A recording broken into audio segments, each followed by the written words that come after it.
বলার অপেক্ষা রাখে না যে দেশে এখন অনেক ধরনের অপরাধের বিস্তৃতি ঘটেছে।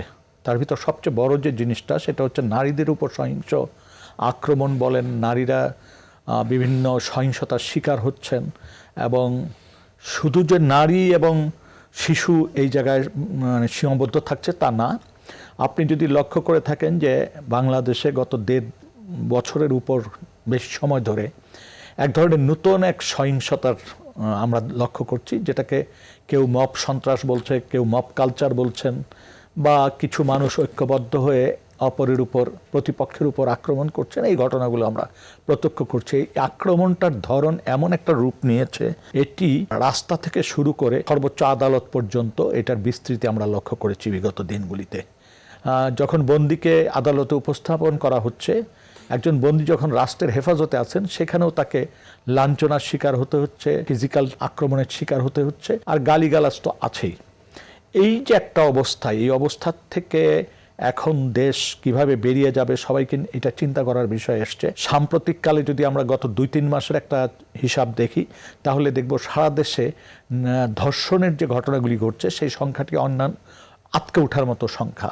আবার যেটা দেখছি যে নারীদেরকে নানানভাবে নির্যাতনের শিকার হতে হচ্ছে, হত্যাকাণ্ডের মতো ঘটনা তাদের উপর ঘটছে, এবং এইটা ক্রমান্বয়ে বাড়ছে। এবং এই বাড়ার পিছনে যে কারণটি আমরা লক্ষ্য করছি সেটা হচ্ছে যে ঘটনাগুলি ঘটছে সেইটাকে অ্যাড্রেস করতে যে দুর্বলতাটা দেখা যাচ্ছে, সেই কারণে কিন্তু এই ঘটনাগুলি প্রতিনিয়ত বাড়ছে। এবং সামাজিক একটা তো অবক্ষয় আছে, এটাকে তো অস্বীকার করার উপায় নাই। যে সমাজ যে নীতির উপর দাঁড়ায় সেই জায়গাটা প্রচণ্ডভাবে দুর্বল হয়ে গেছে। ফলে আগে যে কথাটা আপনারা বলছেন যে আমরা যখন কিশোর ছিলাম, যুবক ছিলাম, তখন যে নৈতিকতার একটা ব্যাপার ছিল পরিবারের ভিতরে, সমাজে, শিক্ষা প্রতিষ্ঠানে, সেই বন্ধনগুলিও ভেঙে গেছে, আর সেই জায়গাগুলি অসম্ভব রকমের দুর্বল হয়ে গেছে।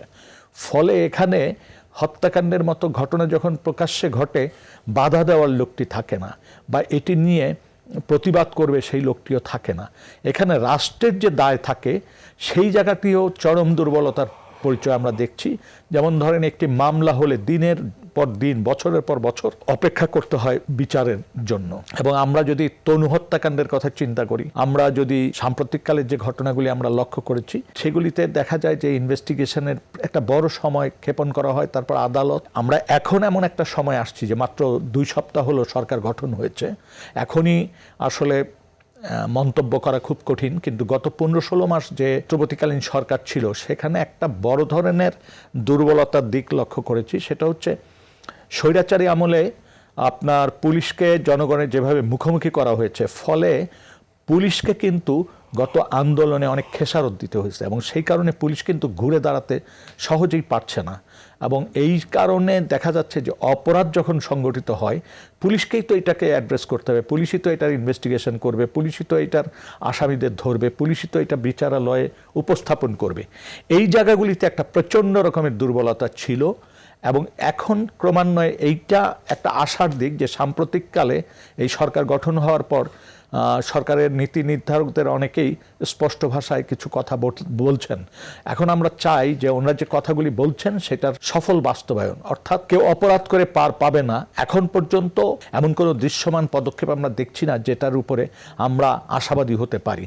যেমন চাঁদার যে ঘটনাটা আসছে, সারা দেশে চাঁদার একটা মহোৎসব চলছে, এবং এইটার ব্যাপারে সরকারের তরফ থেকে আমি দেখলাম যে নতুন সরকার আসার পর বেশ ২-১বার কঠিন স্বরেই কথা বলেছেন।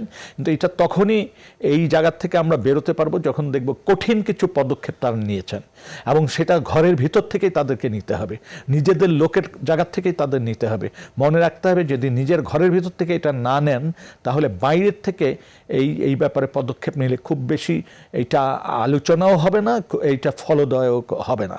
ফলে ঘরের ভিতর থেকে তাদেরকে এই অভিযানটা পরিচালনা করতে হবে। শুধু চাঁদাবাজি না, দখলদারিত্বটা কিন্তু একটা বড় সমস্যা। চাঁদাবাজি আছে, দখলদারিত্ব হচ্ছে। এবং গণঅভ্যুত্থানের পরে আমরা যেটা দেখেছি, বিভিন্ন অফিস আদালতে যে যার পছন্দ অপছন্দের ব্যক্তিদের বসানো বা সরিয়ে ফেলা, এই কাজটি খুব দ্রুত গতিতে করেছেন। ওই জায়গাগুলির একটা পদ্ধতি অনুসরণ করা উচিত, একটা প্রসেসের ভিতর দিয়ে ওইটা যাওয়া উচিত। সেই জায়গাতে আমাদেরকে এখন রিবিল্ড করা ছাড়া আর কোনো পথ। আর সাম্প্রতিককালে আমরা দেখছি যে পুলিশের অভিযানের নামে যারা গ্রেপ্তার হচ্ছেন, এটা অনেকটা ঢালাও গ্রেপ্তারের মতো ঘটনা ঘটছে। সেই জায়গা থেকে যদিও এই সরকার বলেছেন যে 5ই আগস্ট পরবর্তীতে অনেক হত্যা মামলা বা অনেক ধরনের মামলা হয়েছে যেখানে দেখা গেছে নির্দোষ মানুষকেও প্রাথমিকভাবে ধারণা করা হচ্ছে যে নির্দোষ অনেক মানুষকে ঘায়েল করার চেষ্টা হয়েছে ব্যক্তিগত মানে পছন্দ অপছন্দ বা শত্রুতামের জায়গা থেকে।